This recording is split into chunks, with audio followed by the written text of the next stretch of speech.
piano solo. Rip that shit. Rip that shit.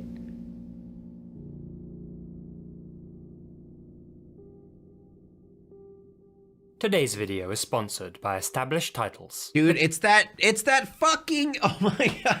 It's that lord and lady thing. Do you want to become a lord and own 1 pence of an Ireland land? I don't know. Should I have taken the sponsor, guys? Maybe I'm the dumb one. I didn't take the sponsor. Maybe I'm the dumb one. I thought this was dumb, but I don't know. Maybe I'm stupid.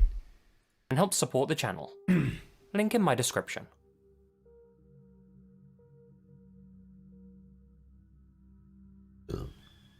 Wu Meiyi was born in the Chinese port city of Dalian on June 25th, 1985, but moved to Chicago with her husband at the age of 20, where she changed her name to Amber Ayaz. Amber's first 2 years in the US were both the happiest and saddest of her life, as the birth of her daughter, Melissa, in 2007 was quickly followed by the death of her husband, who passed away from cancer. The ensuing heartbreak and financial issues saw Amber and Melissa— Oh, it's to preserve forests? Is that what it is? Is that what it's for? Bro, I didn't read the description, man. I didn't read into detail. I thought it was just a lord and lady thing. I didn't know there was an actual, like, good cause behind it. It's my bad. Melissa briefly moved back to China. Maybe I should have taken it. With the support of her family, they soon returned to the United States before settling in Las Vegas. Within a decade, Amber had established a prosperous grocery business that specialized in seafood. And in a city that consumes over 60,000 pounds of shrimp every day, that business made Amber a very wealthy woman. Once her business was firmly established, and she had secured a future for her daughter Melissa, Amber began to venture into the Las Vegas dating scene, and it was in 2017 that she met a Uber driver by the name of Cheng Zhang. According to those that knew her, Amber's— Why would you name your child the same name twice? Chang Zhang? Chang Zhang? Chang Zhang? Like Chang Gang. Why would you put that? No, why? Twice? His relationship with Cheng grew very intense very quickly. The couple became so entangled that some assumed they were already married. Despite that intensity, their relationship Vegas dating was sounds scary, I'm sure it is. 2018 saw the couple briefly separate, but shortly after their reconciliation, Pig canceled? Amber, Cheng— How was that canceled? I just thought that it doesn't matter what language or where they're from or whatever. I think 2 names that sound exactly the same back to back is stupid. Cheng and Melissa moved to Irvine, California, ready to begin a new life together. Amber's friends and employees were very sad to see her leave, but she continued to run her business from her new home, and frequently made trips back to Las Vegas in order to check that things were functioning as they should. She often kept in touch with employees and regular customers via WeChat, a Chinese messaging app similar to WhatsApp, and would usually reply to a person's message within minutes of receiving it. So, in November of 2019, when Amber suddenly stopped replying to messages and returning phone calls, those that knew her became very worried. On November 22nd, Amber had been on her way back to Irvine from Las Vegas with a car packed full of fresh fruit and seafood. Cheng had expected Amber to return to their Mitchelson Drive apartment in the mid-afternoon and became concerned when she failed to arrive. Did I seriously have someone in my chat then spam a Rickroll? Did I really have someone come to my chat at me and they didn't even put the link to the video? They didn't do what a Rickroll actually is. They just typed the lyrics. Who comes to a chat and then just types, "Never gonna give you up, never gonna let," got you. Got you. I got you, man. I got you. The fuck? Shut up. Shut up. At around 4:30 p.m., Holy he claimed shit. that 2 visitors came to his apartment. Cheng didn't recognize either of them, but noted that they were a man and a woman of East Asian descent. Right as he was about to ask who they were, Cheng said that the female pulled something out of her pocket. The last thing Cheng remembered before everything went black was a kind of fine mist wafting over his face. A few hours later, Cheng woke up on his dining room floor, unable to remember how he had gotten there. But just seconds later, memories of the mysterious couple at his door came flooding back. Not long after, Cheng was overcome by terror when he noticed a single bloody handprint on the wall. Staggering out of the room, he spotted even more blood on the hallway carpet. Realizing that his stepdaughter might be in danger, he began calling out to her while searching the apartment. To his horror, Melissa was nowhere to be found. As he rushed to contact the authorities, he discovered something terrifying. A handwritten note next to his phone.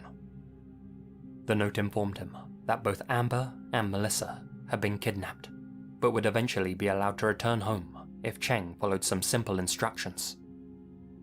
The final passage read, "If you contact the police, you won't see them again. Clean the apartment. Act normal. We are watching you." Terrified that the kidnappers' ominous warnings were legit, Cheng set Why about does Cheng not have a picture, though? covering up the evidence of the crime to ensure Amber and Melissa's safety. He began by ripping up the square of carpet that had been stained with blood. Then he repainted the wall where the bloody handprint had been.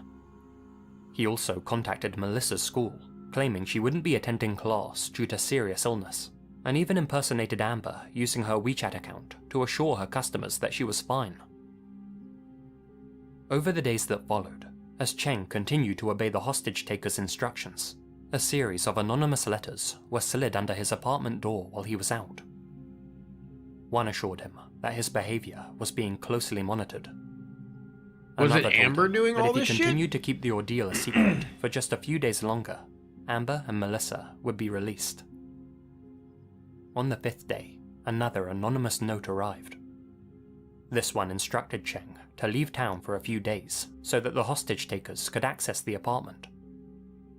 Cheng capitulated and drove over to a relative's house in Las Vegas under the pretense of a surprise visit. For the next 2 days, he continued to hide the truth regarding the disappearance of his partner and stepdaughter, acting completely normal before driving back to his Irvine apartment. When he arrived home, another note awaited him. One which read, "They are fine. Clean the carpet again. Clean the house again. You will see them Monday." Cheng patiently waited for the return of his family. But when Monday came and went, and he still hadn't received any kind of update, his worry turned to panic. As the situation dragged into its 3rd week, and the hostage-takers still hadn't made contact, Cheng began to fear the worst. On December 2nd, 2019... Is there no way he could have just contacted the police? Cheng Zhang finally contacted the Irvine Police Department and reported that his family had been taken. At first, the detectives found Cheng's story extremely suspicious. Due to What kind of picture is this? I'm sorry. What is just... Yeah, we're investigators. Yeah, we investigate things. Yeah, like the shot up towards them, like, fuck yeah. We're investigators. We investigate 311. Business chads. Dang, this department dropping a hot album this summer. to how long and convoluted it was, they believed it sounded an awful lot like a cover story, and initially considered him the prime suspect Anime in his family's protagonists be like. disappearance. However, following an extensive 44-day period of constant surveillance, a complete search of his apartment, and over 40 hours of thorough interviews with friends and family, Cheng was, amazingly, ruled out as a possible suspect, and his story was deemed to be credible. Sections of the blood-stained floorboards Cheng had scrubbed and covered up were sent off for laboratory analysis, and a DNA test confirmed that the blood belonged to Amber. Cheng seemed distraught at the idea of his partner being injured during the kidnapping. Fucking fly? But, despite the convincing levels of grief that he displayed, Is this loss? But, despite the convincing levels of grief that he displayed, a few things just didn't add up. Firstly, Cheng appeared to have what's known as a defensive wound on his hand, and although he said the cut came from a slip of a knife while cutting meat, the slice resembled the kind incurred during a confrontation. Secondly, a number of Cheng's neighbors had witnessed him hauling one large cooler and one large storage container out of his apartment and down to a waiting truck. When asked about this by police, Cheng claimed that he had just been cleaning the apartment like the perps had instructed. Right. Another aspect of Cheng's story, which seemed odd, was his claim that he had been knocked unconscious by some kind of aerosol. He was adamant that a female stranger had sprayed him in the face with something and dismissed the idea that she had used a chloroform-soaked rag. Investigators deduced that it was possible she had used the anesthetic spray, halothane, which can render a person unconscious almost immediately. But the thing is, halothane is not exactly an over-the-counter substance in the US. In fact, it's extremely hard to get a hold of. However, one country has a long history of using halothane during espionage operations. And would you believe it? That country is the People's Republic of China. But what would the Chinese government want with a young businesswoman and her 12-year-old daughter? And had they been murdered? Or were they being held prisoner somewhere? The fuck? A considerably less fantastical explanation for Amber's kidnapping could well be her financial situation. Amber had convinced almost everyone, including Cheng, that she was a very wealthy woman with millions in investments and 6 figures in her bank account. Denial. Despite those claims, however, the investigators uncovered that she had vastly exaggerated her success. The truth was, her bank accounts were drained, and her business was on the verge of collapsing. This raised some interesting questions. Had Amber gotten involved with Chinese mafia loan sharks in order to keep up her successful businesswoman image? Had she upset the wrong people with her deception? Did her captors think that she would pay for her and her daughter's release with money that, in reality, she didn't have? Cheng also mentioned that Amber had an on-again, off-again relationship with a man back in China, and that was the reason for their brief separation in 2018. Some began to speculate whether Amber had staged her own kidnapping in order to throw Cheng off her scent and escape. But if her financial situation was so dire, how was she able to finance a delicately timed operation that involved a rare and powerful tranquilizer? Not to mention, Amber and Melissa's passports had both been left in the apartment, and there's absolutely no record of either of them entering China since they vanished. Many people who have dug around in this rabbit hole have concluded that Cheng must be a master manipulator and a highly skilled liar. In their minds, his story is simply too crazy to believe, and he must have murdered his partner and stepdaughter before successfully covering it up. And yet, in January of 2020, he passed an FBI-administered polygraph test, showed no signs of deception during his 44 days of surveillance, and an FBI behavioral psychologist confirmed that he was definitely telling the truth and could be ruled out as— According to the Bible, being a loan shark is a sin. Oh no! Oh! Oh God! You know what else is a sin? Pooping on the floor. Think that's gonna stop me? God ain't gonna stop me from doing that shit. God doesn't tell me what to do. as a suspect. Not to mention, the authorities likely wouldn't have even known about Amber and Melissa's case if Cheng himself hadn't reported it. If Cheng is indeed telling the truth, it makes for a terrifying story, and might well constitute either a human trafficking ring, or even an act of espionage on American soil. Either way, whoever is responsible— Oh yeah, I forgot, guys. Being homosexual is a sin. Thank God we have religion.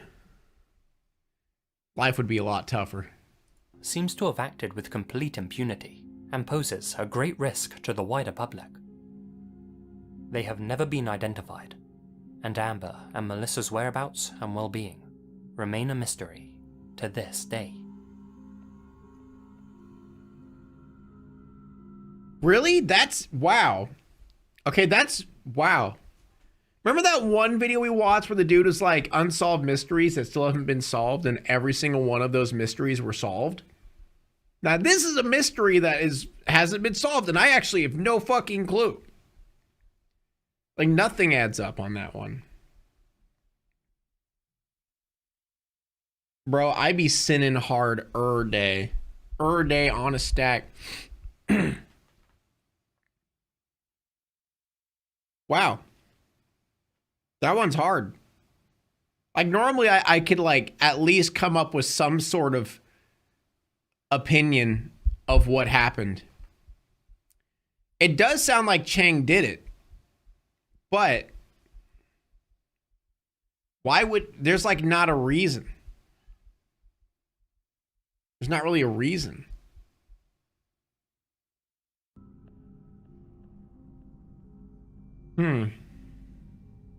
At approximately 6:30 p.m. on August 7th, 1973, On Glizzy. Darlene Ross of Bro, Fontana, pass me that California, Glizzy. was listening to her small citizen band radio when she heard something that made her blood run cold. The voice of a young boy crying out, "Help! Please help me!" through the buzz of the static. Naturally, Darlene was horrified and attempted to calm the child before asking him to provide more details of the danger he faced. The boy told her that his father was dead, but to Darlene's confusion, the boy began addressing her as David. Given the severity of the situation, she brushed off this slip-up and continued to gather more information. She eventually learned that the boy's name was Larry, that he was 6 years old, and that he was calling from New Mexico. When Darlene asked him for more details, the boy's voice was overcome with static before it disappeared completely. Fuck? What? Darlene immediately contacted the Albuquerque Police Department to pass on what little she knew of Larry's situation. She then telephoned a local newspaper called the Albuquerque Journal, whose journalists were so disturbed by the story that they published an article on the boy in the following morning's paper. By the evening of August 8th, the Albuquerque Journal was inundated with callers from all over North America, each claiming to have also heard Larry's terrified voice over their CB radios. As it turned out, Larry's voice had been caught in what's known as an ionospheric skip, meaning a certain weather pattern had temporarily boosted the boy's radio signal. As news of the bizarre phenomenon spread, more and more people began trying to get in contact with Larry. Soon, another caller Is there claimed no to way have to like gathered even more redirect that? information from the young boy, telling the authorities that the 6-year-old was stuck in the cab of an overturned pickup truck with no food or water next to his father's lifeless body. The boy had tearfully told the caller that he was hot and thirsty and that he couldn't get out of the vehicle. New Mexico search and rescue personnel began an urgent and intensive search of the state's highways and byways and collaborated with the New Mexico State Police, the Wing Civil Air Patrol, and the Albuquerque Citizens Radio Association, also known as ARCA. After contacting several people who claimed to have previously spoken with Larry, a representative of ARCA told law enforcement that the boy was most likely somewhere in southern New Mexico. In response, the Civil Air Patrol scoured the region from the air, using aircraft equipped with state-of-the-art radio direction finders, while state police and civilian volunteers combed through the foothills of southeast Albuquerque's sandier mountains. In the meantime, the New Mexico State Police kept in contact with Larry as best they could. Due to the boy's near constant wailing and crying, and the fact that he didn't seem familiar with the area, figuring out his exact location So was Larry was impossible. actually talking with them? Like consistently? However, thanks to the help of amateur radio operators, investigators were able to pinpoint Larry's radio signal to just south of a cement factory in a place known as Tijeras Canyon. A small army of search and rescue personnel assembled at the factory, but failed to locate Larry in any of the derelict trucks or cars. The Civil Air Patrol then sighted an abandoned truck just east of the Manzano Mountains. as the sun began to set on August 8th, Larry, who was still on the radio, was asked to yell into his microphone if he could spot the landing lights of a plane over the Manzanos. Investigators believed they had made a major break in the case when Larry yelled as a plane flew over a place called Chilili. But after search and rescue personnel scoured the area, no trace of any truck could be found. Didn't he just say that a truck was Later found? that evening, when asked if he believed that Larry's distress signal could be a hoax, a sergeant in the Civil Air Patrol stated, quote, "I've never had any doubt that this is the real thing. I've personally heard the kid crying, and I just can't believe that someone would fake something like this." By Thursday of August 9th, increasingly desperate search teams were following every lead, no matter how far-fetched, as the extreme heat of southern New Mexico meant that anyone trapped without water was in extreme danger. By the end of the day, the New Mexico State Police headquarters had been utterly bombarded with tips, some from as far away as New York, but the high volume of calls meant that the investigation was quickly spiraling into a mess of false leads and fraudulent reports. Some people were intentionally trying to hamper the investigation for their own sick amusement, and soon there were so many people, good and bad, tuned into the same radio channel talking to Larry that the chatter became relentless, and Larry himself couldn't get an open mic to speak. The following morning, as the search group sorted through conflicting reports of Larry's whereabouts, the boy's weakening signal suggested that his portable CB radio was running out of batteries. The rescue teams were running out of time, and by this point, the sweltering heat of the New Mexican summer would be pushing little Larry to his limits. New Mexico State Chief of Police, Martin E. Vigil, then publicly pleaded with parents to confiscate their children's walkie-talkies, and later appealed to CB operators to keep Channel 14 clear, as that was the band that Larry was transmitting on most.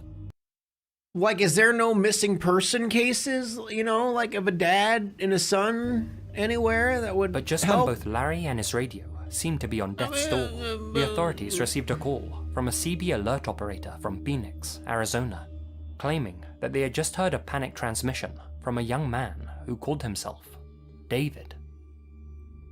David claimed to have been involved in a serious traffic accident, and, for a brief period, he and his father had been trapped in the wreckage of their upturned vehicle. However, unlike Larry, who was telling everyone that his father was dead, David said that both he and his father were fine and now free of the wreckage. The fuck? Given that Larry had used the name David in his first transmission, possibly in reference to a brother or cousin, this led many people to believe that the two calls were connected. Some suggested that the situation was resolved and that Larry's family had rescued him after escaping the wreckage of their truck. And yet, just a few hours later, another of David's distress calls could be heard coming over the CV radio networks. To one faction of the investigative team, this meant the search for Larry should continue, while another faction believed that David's transmission marked its end. All the while, the voices of those who believed that Larry was a hoax grew louder and louder, and before long, the investigation was in tatters. With law enforcement essentially forced to admit that many of Larry's broadcasts were cruel pranks committed by bored teenagers, the general public began to grow increasingly jaded with the investigation. So, in one last push to rescue young Larry, a US Air Force plane, fitted with special radio direction finders, performed a final flyover of New Mexico, listening out for Larry's signal. Sadly, the high-tech aircraft was unable to pick up his CB transmission, but according to the pilot, that didn't mean it wasn't broadcasting. If a CB radio network is too busy, it's just too difficult to scan for singular transmissions. And So literally because it was publicized, that child died, most likely. Still a slim chance that Larry was still alive. Shortly afterwards, investigators were angry Teenagers and again, am I right? when a boy in Phoenix, Arizona, confessed to being behind the David transmission, meaning the investigation had stalled over nothing but a cruel prank. Just 5 days into the operation, search and rescue teams were forced to consider the real possibility that Larry had died from exposure or dehydration, and that their lack of urgency when it mattered most had caused the poor boy's death. By the end of the investigation, hundreds of police officers, If he existed National at all? Guardsmen, Why? But like, why wouldn't he? Like, it doesn't seem like, it feels like it was real. And then when it was publicized, everyone's like, aha, look what I can do. You know what I mean? Dude, fucking, we've seen what teenagers do, man. Teenagers literally, like, tortured a girl throughout her life and then murdered her by dropping a tree on her head. Like, come on. And civilian volunteers utilized over 22 different aircrafts to scour the southwestern United States. But not a single trace of Lost Boy Larry was ever found. The search for Larry ended up being one of the most expensive search and rescue operations in New Mexican history, costing the equivalent of $750,000 in today's money. Jeez. Many have lamented that such a huge teenagers amount of money was murdered spent for a free investigating breakfast. nothing more Remember than a that, prank, chat? while others have accused those crying hoax of trying to shield themselves from the grim reality that a young boy perished in the hot New Mexican sun. After all, the voice was definitely that of a young boy's. Larry had been crying over the radio near constantly for 3 to 5 days, begging for help. If this was a hoax, the kid behind it had been extremely dedicated. Since no other voices were heard coming from his end, you'd think that the boy would get bored of carrying on a prank like this by himself for hours every day. And yet, he continued. He'd also have had to been unsupervised for all of that time. It's possible the only reason Larry never told anyone his surname or home address was because of his age. That's to say, he may have been even younger than 6, and lied about his age as not to get in trouble for using his father's radio. He may also have been so young that he didn't even know his address. What's more, it's totally possible that he was trying to answer some of the questions posed to him, but so many people had hopped on the same radio channel that Larry's voice just got lost in the crosstalk. A journalist from the Albuquerque Journal later wrote, Larry was never found, but because of that surge, numerous other lives have been saved. She was referring to the New Mexico Search and Rescue Council, who had since dedicated themselves to learning the lessons that Lost Boy Larry had taught them, which improved the state's search and rescue methods in turn. This meant that even if Larry's radio transmissions had all been a cruel and elaborate hoax, the end result was a net positive for the state of New Mexico. But if a young boy really did have to die in order for such a system to be put in place, and that's slightly probability. I mean, I used to go outside at night and make demon screeching noises for years just to mess with people. Never seeing any actual result of it, just being dumb. Yeah, but for hours on end, every day, by yourself?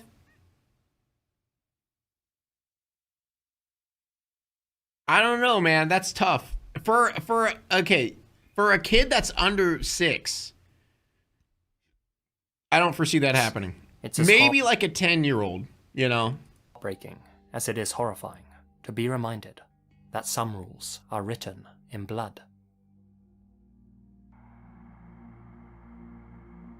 Damn, that was probably the first time in a long time I've had a story where I didn't have, like, you know, because I feel like a lot of times when it was like unsolved mysteries, there's always like a pretty clear, not super clear, but like a very, like, I'm leaning toward an answer. But on both of these, I'm not leaning toward any. Those are good stories. I've never heard of either of those. Those are very good. Now it's time to walk away. I hope you enjoyed your stay. Did you laugh or cry or maybe subscribed? I'll thank you either way. You know I will miss you. I hope you return. Tell your friend or your mother to get me more views, please.